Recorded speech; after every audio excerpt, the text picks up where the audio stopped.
Welcome to the Inspiring Marriages Podcast. We are Jeff and Teresa Fields, and we are thrilled to have you with us today.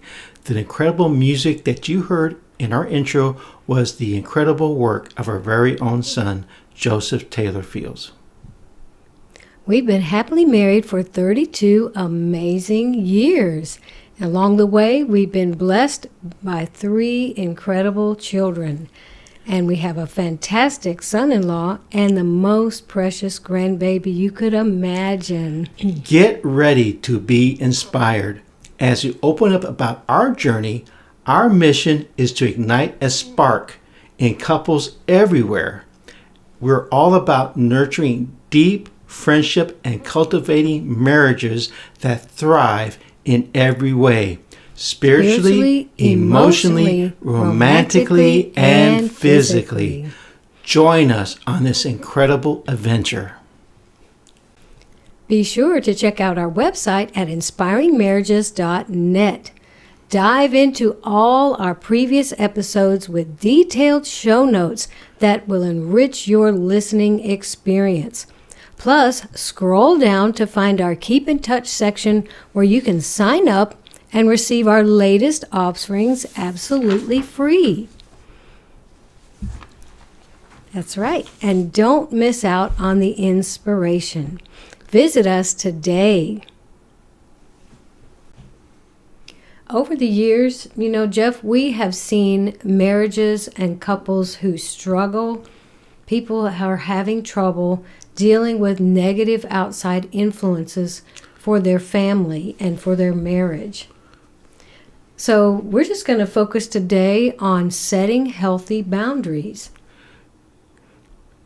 We are in the middle of a series where we're talking about marriage. And this is our working definition of marriage. Marriage, a man and a woman, physically and emotionally intimate, working together in a shared life to help each other realize their visions and dreams, walking with God to fulfill their callings and goals. Mm-hmm. And in Matthew 19:4-6, in the New American Standard Bible, 1995, Jesus was speaking, and he answered and said, "Have you not read that he who created them from the beginning made them male and female, and said, for this reason a man shall leave his father and mother and be joined to his wife, and the two shall become one flesh. So they are no longer two, but one flesh. What therefore God has joined together, let no man separate." That's so good.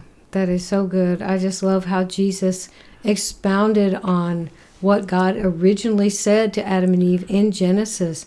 And if you go back a little bit in the story in Genesis chapter 2, we get the reaction that Adam had when God presented him with Eve, his future wife, that he had just created from Adam's side.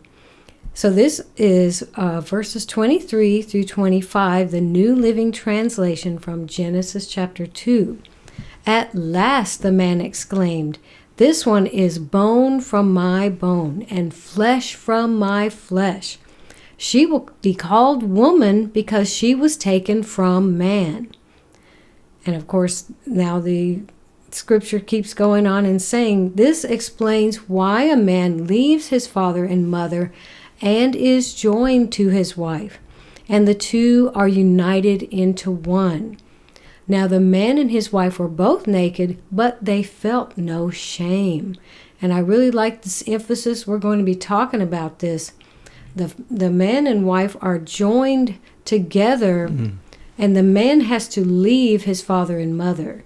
And that's something that's very crucial. We're going to see that there's a pattern here that we need to follow. It's not that they're not his mother and father anymore. There's just a shift in responsibility. Mm-hmm. That's right. That's right. So today, as you said, Teresa, we're going to talk about that your marriage must be free from negative outside influences. And today we're going to talk about how to set up healthy boundaries. Mm-hmm. The idea of your marriage being free from negative outside influences suggests creating a strong, resilient bond between partners that isn't swayed by external pressures or opinions. And that pressure may come from society. Mm-hmm. It may come from family. Mm-hmm. It may come from friends. It may come from social norms or just how people in the world think things should be done. But your family is like a molecule, right, with atoms, where there's a strong bond, and you and your wife are the center of this molecule, and you are joined, like the scripture says, you adhere to each other. And your children temporarily, until they get grown and sent on the way, are there. So that's right. So it is so important to watch over that bond. Yes. Watch over your heart. So that's powerful. Yes. Healthy boundaries. Establishing healthy boundaries with family and friends and work to ensure that these relationships support rather than undermine the marriages. Now, these influences may be for good, but you have to watch over the negative influence. Yes, and even too much of a good thing can be a problem. Like a friend that always wants to come over. You always remember Andy Griffith, where Barney would not stop breaking in on his date with a young lady. It's just, okay, 3 is a crowd. We don't need you here. He tried to say it in a nice way. But I like how you said establishing healthy boundaries, also clear boundaries. Because some families, thank goodness it's not the case with our families, but some families think if they're doing anything, you have to be there every time. Like whether you have to drive a distance or whatever, you have to be there. And that's not always healthy because we have priorities of our own, and what our family is doing or outside family, that may not be a priority as much as the things that God is telling us to do at the time, like our serving in our church or doing something with our children, spending time with our kids, or just having time together to build our marriage. So these boundaries have to be clear.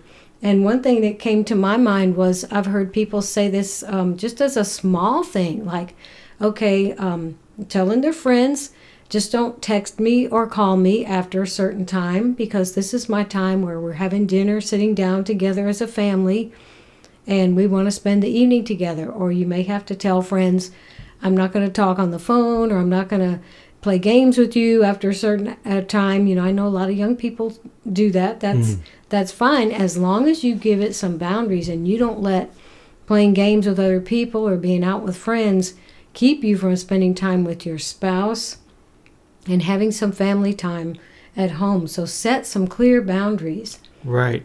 And that's among your family, that's among your friends, that's among your work, right, and among your church. Yes. So even so sometimes you have to say, no, I can't support that. Or I can't do that. I have to have time for my family. Yes, that's when you mention church, I think we've had multiple opportunities to do things other than what we're already doing to serve in our church. And if we had said yes to all those things, we would not have started this podcast. Right.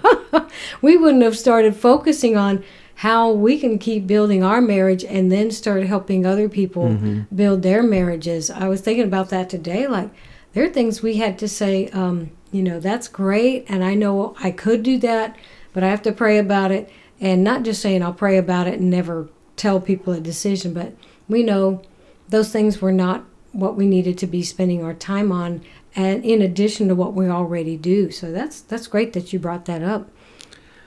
It reminds me of Proverbs 4:23.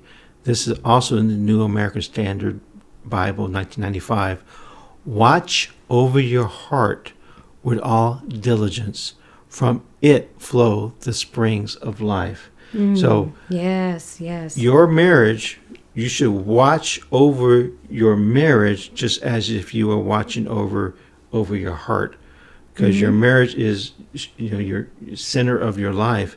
And you have to watch over it to protect it, because out of it flows the springs of life. So our marriage, the life of our marriage, springs forth from our center, because we are glued together. We are adhered together as one flesh, just like Genesis 2 said. We're one flesh. So we have to watch over that to make sure. So we are responsible over this marriage that we have to protect it.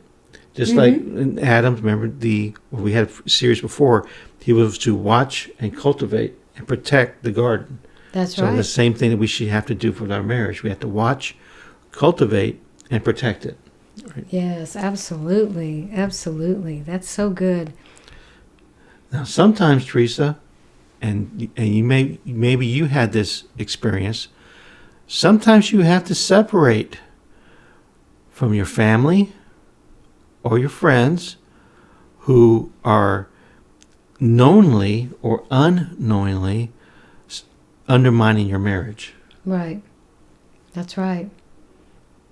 And that, you may not have to completely cut off a family member or a friend, but you may have to spend a lot less time with them, a lot less listening to what they have to say, because they're trying to influence you more than they should be, and they may not realize it. And some are trying to be overbearing, but most people, they think they mean well, but they're giving you too much advice or too much information, or just trying to win you over to their opinions and things like that. But the most consultation you need to have is first with the Lord, reading the scripture, and then with your spouse. What do you think about this, honey? I want to bounce ideas off of him more than my friends. My friends could have all different kinds of opinions, but I know him, and I know he's very stable and very sure.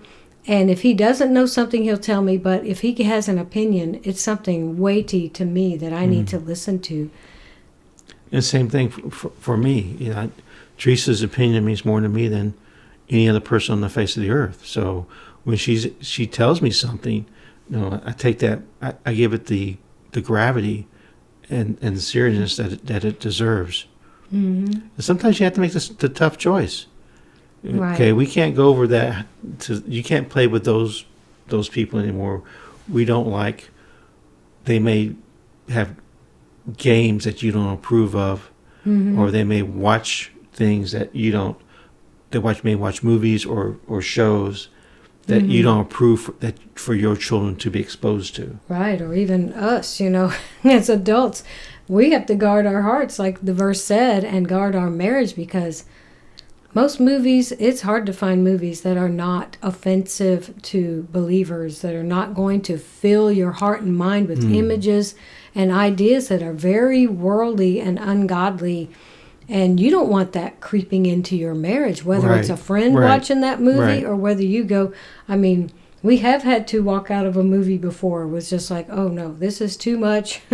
We're not going to sit through this. We've already heard enough, bad language and things that this movie's trying to throw at everybody, and we can't sit through this. And you have to be protective of your marriage. Watch over your heart. I think some translations say, guard your heart. Yes, guard your diligence. Heart. Yes. Now we've also seen it taken to the other extreme, Teresa, where a couple, they might become engaged or they're married, and they completely cut off all contact with the outside world, where in a negative way, right. I've seen it mostly in males, where a male does not like his girlfriend or his wife to have any friends whatsoever, no friends. Right. He wants to know where he's very jealous. And that's really a dangerous situation. That's really that's a red flag, and it's also what you're watching for abuse or violence. That could lead to abuse. That's what we want. If you're watching for violence, that's one of the signs where someone is in a relationship where they have a controlling partner. Right. That is so true. So anyone who doesn't want you to have any involvement with friends or family, that's a problem. I would say you probably need to get some marriage counseling. At least if the other person doesn't want to go, you go first, and hopefully eventually your spouse will want to come with you. Again, that's not a healthy boundary. That's not a healthy boundary. Right. And again, we never condone someone to stay in a relationship that's abusive. Exactly. Get out of that relationship, or get to a safe place. Right. Mainly get you and your children to a safe place. Mm-hmm. Mm-hmm. And that could even be with people that your spouse knows or they may be friends who are, like you said, tending to violence or tending to be, very ungodly. You probably need to just completely cut those friendships off. Just walk away from that. Just say, I can't have any part in this. They won't understand, but, you have to do what you have to do to protect your marriage. Right. Another way to create a safe boundary in your marriage is never have intimate or secret conversations with someone of the opposite sex. Exactly. So I think a secret relationship is very dangerous. Very dangerous. And so I intentionally, when I send a text to, maybe I send a text to a female at church or someone, I will almost always, probably always, I always include Teresa as a recipient of that text, so that they know that I'm not talking to them alone, that Teresa is in on a conversation. And it may be something about something going on in church or something. And that's right. But so it may not be intimate, but it's secret. We don't want secret either. That's so right. maybe a very, very innocent seems like a harmless conversation, thing. but it doesn't need to be secret. Right. And especially intimate. There is what goes on between you and your spouse, that is between you and your spouse. And you should never have those kind of conversations with another person. That's so good. That is so true. Yes. And that's just being transparent. That's good, transparent. It's being transparent up front, and that heads off a lot of problems down the road. Like, well, who have you been talking to? What's all this on your phone? What's going on? That's very sad if a spouse picks up the phone and sees there's all this stuff going on that they had no idea about, people they've been talking to. That it's just, like you said, it's something that can undermine the marriage relationship, undermine trust, and you don't want to allow the enemy to get any foothold, any access into your marriage like that. It can be so subtle, and you said, you might think it's a harmless conversation. Oh, I'm just talking to her about, work schedule or whatever it is. That still, it's something that the enemy can use to try to start driving a wedge between a husband and a wife. Right. Yeah. Teresa has access to all my pins. She knows she can have access to any of my phone conversation, any of my emails. She can see it. I think she even sees things I Google.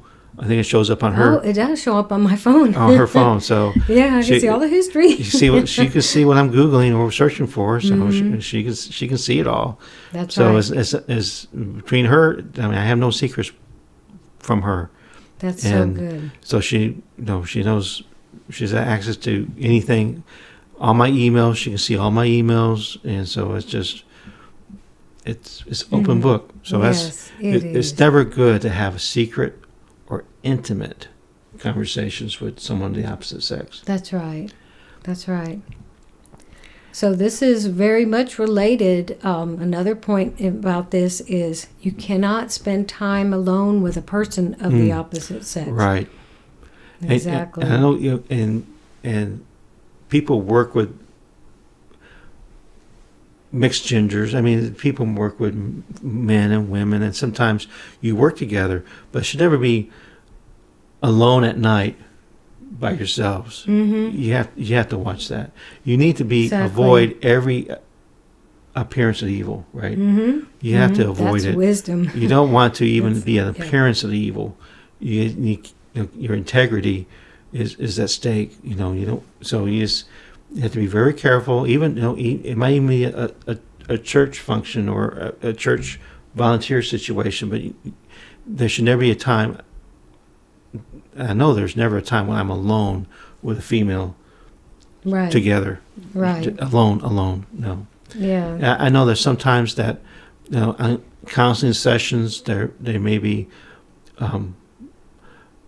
pastors or has to deal with the counseling session, but they don't do it alone. They're not Right. the only ones in the building, so they don't do it alone. That's right.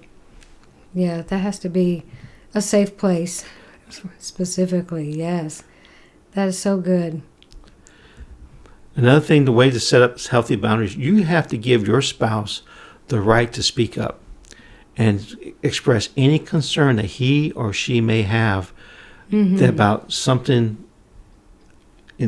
boundary-wise. Right, because your spouse is going to notice things that you might be taking for granted. Right, you may not notice. Right, you may not notice that someone has been approaching you too much. Like you said, a person of the opposite sex outside of your marriage might be a friend of the family, or might be a coworker. It might just be someone you've met somewhere, but they just keep coming to you and trying to, draw your attention or spend time with you. And I might think, oh, they just need me to, talk to them or share some scriptures with them. But if he starts getting alerted about this, like, this is not right. This person is trying to, appeal to my wife's, mercy and compassion and try to get her to pray for him or whatever. And he's just sensing something's not right about this. Then he can tell me that, because I may think, oh, this person, just needs prayer. They're in such a bad situation. And I know when I was single, there were people who approached me that way. They knew I had, they could tell that I had a lot of mercy and compassion, would pray with people or talk to them and listen to them, sometimes for hours. But, it wasn't even that good for me spiritually when I was single, but especially with a husband, I can't let something like that pull me away from our relationship and the proper boundaries for our relationship. Right. So if that's a situation where there's a female, maybe she's asking for advice or something, prayer, agreement, I need to Senator Teresa. That's Same good. thing if there's a male. That's good. Seeking out Teresa for advice or prayer or some conversation. She needs to send him to Jeff. Needs to send him to Jeff. That's right. That's a great way to keep things healthy and, like you said, avoiding the appearance of evil, and not just setting up any wrong connections with people, because there are some people who will get so emotionally dependent on another person that helps them. And if it's someone of the opposite sex getting dependent on me emotionally, that's not healthy, whether I was married or not, but especially because I'm married, that's not healthy. So I don't think he would tend to get emotionally connected to you as he would me if it was a man needing prayer. So that's a great way to handle it, Jeff. I like that. That's so helpful. Yeah, that's good advice.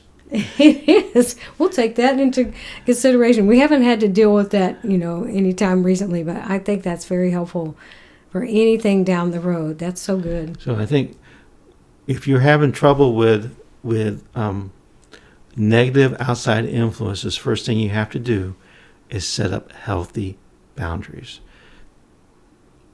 Exciting news. Catch our audio podcast on Apple Podcasts, Spotify, and Amazon Podcasts. We would love to hear your thoughts, so please leave us a review. Do you prefer watching? Head on over to YouTube and search for the Inspiring Marriages channel to see us in action. And for the ultimate convenience, listen with your smart device. Just say, Siri, play the Inspiring Marriages podcast. Join us wherever and however you prefer to tune in. So this week on our Friendship Builder, we have exciting things for people to do, Teresa, is spend time with a couple that is winning. Wow. So find a couple that has a marriage that you want. Yes. So maybe they have some experience. Maybe they've overcome some challenges. Maybe, oh, wow, they're really doing it. They're doing it well. Spend some time with them and pick their brain. Ask for advice. You can invite them to dinner, or you can somewhere out, or you can invite them dinner to your house. It doesn't have to be fancy. That's you can right. cook chicken and rice and invite them over and just have a time where you can just talk about relationships. Maybe even if you have a time where you can talk about not really a counseling session, but just advice, like, how you deal with unhealthy boundaries, how you deal with the in-law that won't stop giving our children candy, or or let them watch just soap operas or whatever it is. I'm being kind of silly, but that stuff does happen where an in-law may think they know better and they'll give them candy, or they let them watch TV shows that you don't approve of. So, but the important thing is spend time with a couple who's winning. So you see a couple that, wow, they have a great marriage. You can tell they have a great marriage. They have some season. They've been through some battles together, and they come up on top. And just ask them questions and just pick their brains and just spend time with them. Yeah, and the people that you spend time with, that it just influences you in a good way. We talked about unhealthy influences, but this is influence in a good way. You get exposed to their ideals and their ways of doing things, and the kind of, like you said, the kind of bond that they have. I know just being around people that set a good example, it influences me. It impresses things upon me, and it's something I can take with me, and it's a good thing. It's a good way to have an outside influence that's healthy for your marriage. Healthy marriage. I know there's different seasons in marriage. There's so many different seasons, and you might be in a spot where you're just overwhelmed. How are we going to get through raising these kids? You're raising kids, you're paying bills, you're paying off that car, you got the house payment, or you get the rent payment. You think, and the kids have expenses and these new shoes, and they need new clothes every year, and then the school supplies, and just there's so much things going on. Sometimes you just may need to get through someone and spend time with someone who's been through all that and has gotten through it. Right, gotten through it, and they'll help you just not to be stressing out over all those details and all those things, and just letting you know there is light at the end of the tunnel. You will get through, and you'll make it through, and they may be able to pray with you about your struggles, but God is so good to bring the right people into our lives if we'll ask Him, for friendships and for relationships that are healthy, that will be conducive to our married life and to our family life. And He's so good to do that. Bring the right people alongside you to help you. That is so good. He's a good God. He's a good God. He loves you. God loves you, and He wants you to have a fabulous marriage. That's right. Stay connected with us across all platforms. Join our vibrant community on Facebook, Instagram, and YouTube. Make sure to like, follow, and subscribe for the latest updates and behind-the-scenes moments. Got something on your mind? Shoot us an email at inspiringmarriages@att.net. We're all ears for your questions or suggestions on how to enhance our podcast. And if you have any ideas on topics you'd love us to dive into next, let's keep the conversation going. So we'll see everyone next week. So remember, husband and wife are friends for life.